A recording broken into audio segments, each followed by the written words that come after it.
ఏమనగా జారత్వము, అపవిత్రత, కామకత్వము, విగ్రహారాధన, అభిచారము, ద్వేషములు, కలహములు, నమస్కారములు, విమతములు, మత్తములు,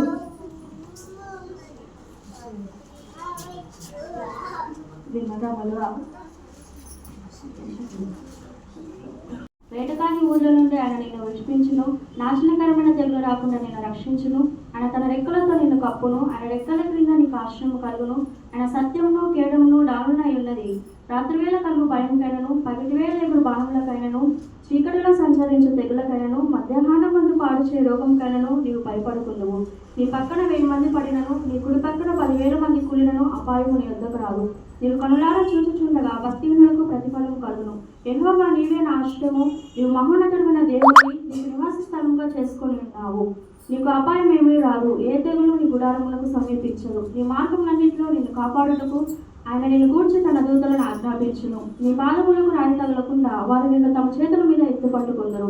నీవు సింహములను, నాకు పాములను త్రొక్కుదువు, కొనుమ సింహములను, భుజంగములను అనగదొక్కుదువు. అతడు నన్ను ప్రేమించుచున్నాడు కనుక నేను అతన్ని తప్పించేదను. అతడు నా నామం ఎరిగినవాడు కనుక నేను అతను కనపరిచేదను. అతడు నాకు మొరపెట్టగా నేను అతనికి ఉత్తరం ఇచ్చేదను. శ్రమల్లో నేను అతనికి తోడై ఉండేదను. అతను విడిపించి అతను గొప్ప చేసేదను. దీర్ఘాయుషు చేత అతను తృప్తిపరిచేదను. నా రక్షణ అతనికి చూపించేదను. ఆమేన్.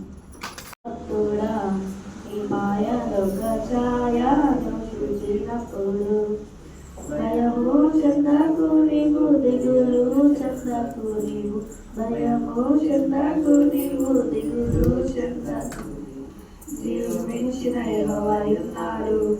ఓ భక్తుడా, ప్రాణం పెట్టిన యేసయ్య ఉన్నాడు. జీవమించిన యెహోవా ఉన్నాడు. ఓ భక్తుడా, ప్రాణం పెట్టిన యేసయ్య ఉన్నాడు. భయము చెందకు భక్తుడా, ఈ మాయలోక ఛాయను చూచినప్పుడు. బబులోను దేశమందున ఆ భక్తులు ముగ్గురు బొమ్మకు మ్రొక్కనందున. బబులోను దేశమందున ఆ భక్తులు ముగ్గురు బొమ్మకు మ్రొక్కనందున. పట్టి బంధించి రాజు అగ్నిలో పారవేస్తే, పట్టి బంధించి రాజు అగ్నిలో పారవేస్తే, నాలుగో వాడు ఉండలేదా? ఓ భక్తుడా, నాలుగో వాడు ఉండలేదా? నాలుగో వాడు ఉండలేదా?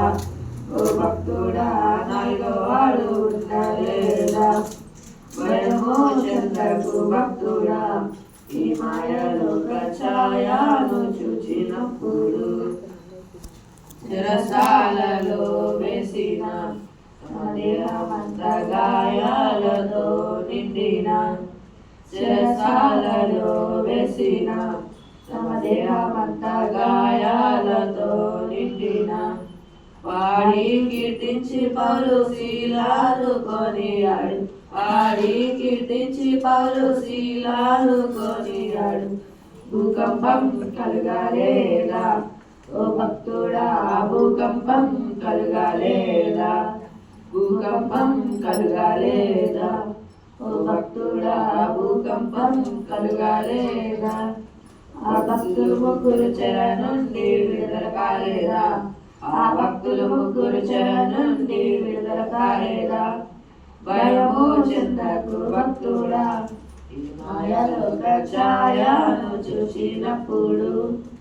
ఆస్తి అంతా పోయిన, తమ దేహమంతా కురుపులతో నిండిన. ఆస్తి అంతా పోయిన, తమ దేహమంతా కురుపులతో నిండిన. అన్నీ ఇచ్చిన తండ్రి అన్నీ తీసుకుపోయి, అన్నీ ఇచ్చిన తండ్రి అన్నీ తీసుకుపోయి. అనియోగు పలకలేదా? ఓ భక్తుడా, అనియోగు పలకలేదా? అనియోగు పలకలేదా? ఓ భక్తుడా, అనియోగు పలకలేదా? భయము చెందకు భక్తుడా, ఈ మాయలోక ఛాయను చూచినప్పుడు.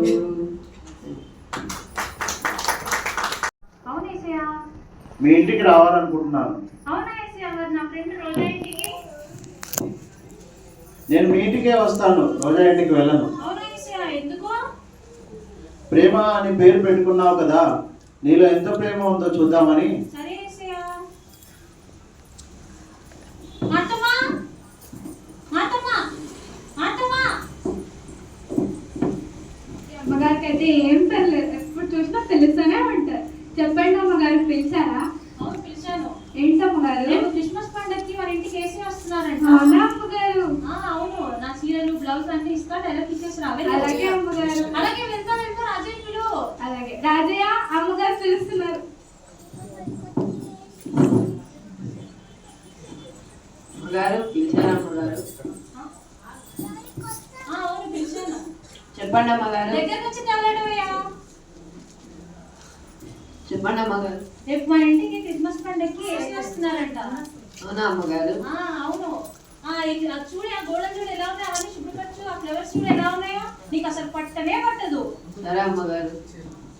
సరే అమ్మగారు, ఏసే అంటే పక్క వీధిలో నేస్ బాబా అమ్మగారు? నీకు ఎంత చెప్పినా అర్థం కాదు కానీ చెప్పింది వెళ్ళు.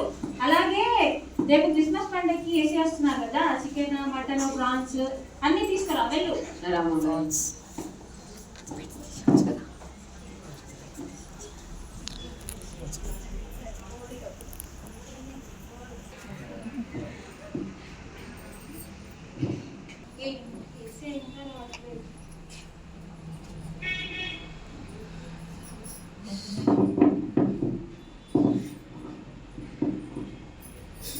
అమ్మా అమ్మా, చాలా ఆకలిగా ఉందమ్మా. 3 రోజులు అవుతుందమ్మా తినగా. కొంచెం అన్నం ఉంటే పెట్టండి అమ్మా. లేదమ్మా వెళ్ళు. కొంచెం పచ్చడి ఉన్న అన్నం ఉన్నా పెట్టండి అమ్మా. వెళ్ళు వెళ్ళు. అయ్యో, ఎవరు పెట్టడం?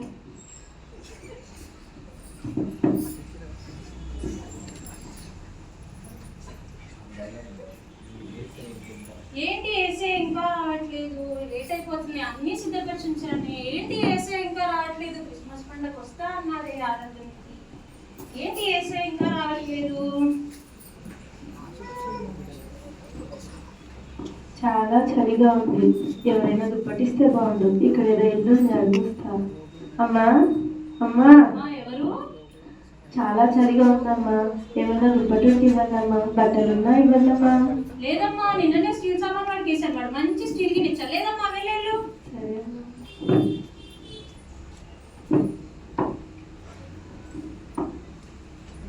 ఏంటి ఏసీ ఇంకా రావట్లేదు? 2 రోజుల నుంచి జ్వరంగా ఉంది. డబ్బులు ఎవరు అడిగినా సాయం చేయట్లేదు. ఇక్కడ ఒక ఇల్లు ఉంది, వాళ్ళనన్నా వెళ్ళి అడుగుదాం. అమ్మా అమ్మా, ఎవరు?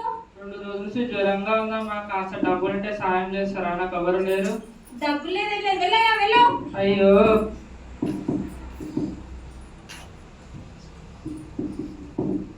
ఏంటి ఏసీ ఇంకా రావట్లేదు? హలో, ఏంటి ఏసీ ఇంకా రాలేదు? ఏంటి ఏసీ ఇంకా రాలేదు? లేట్ అయిపోతుంది. నేను నీ ఇంటికి వచ్చాను. అవునా ఏసీ, ఎప్పుడు? అమ్మా, ఆకలితో వచ్చాను, కానీ నీవు నాకు అన్నం పెట్టలేదు. ఎప్పుడు ఏసీయా? ఎప్పుడు ఏసీయా? చలి చలి అని వచ్చాను, కానీ నీవు నాకు దుప్పటి కూడా ఇవ్వలేదు. ఎప్పుడు ఏసీయా? ఎప్పుడు ఏసీయా? నేను రోగినై వచ్చాను, కానీ నువ్వు నాకు డబ్బులు ఇచ్చి వైద్యం చేయించలేదు. ఎప్పుడు ఏసీయా? ఎప్పుడు ఏసీయా? అమ్మా ప్రేమ, నేను 3 రూపాయల్లో నీ దగ్గరికి వచ్చాను, కానీ నీవు నన్ను గ్రహింపలేకపోయావు. అవునా ఏసీయా? పేరుకు నీ పేరు ప్రేమ, కానీ నీలో కొంచెం కూడా ప్రేమ లేదమ్మా. అయ్యో, ఎంత పని చేశానే ఏసీ, ఇలా 3 రూపాయలు వస్తాడని నేను గ్రహించలేకపోయానే. అయ్యా క్షమించేసినా, క్షమించేసినా, క్షమించేసినా.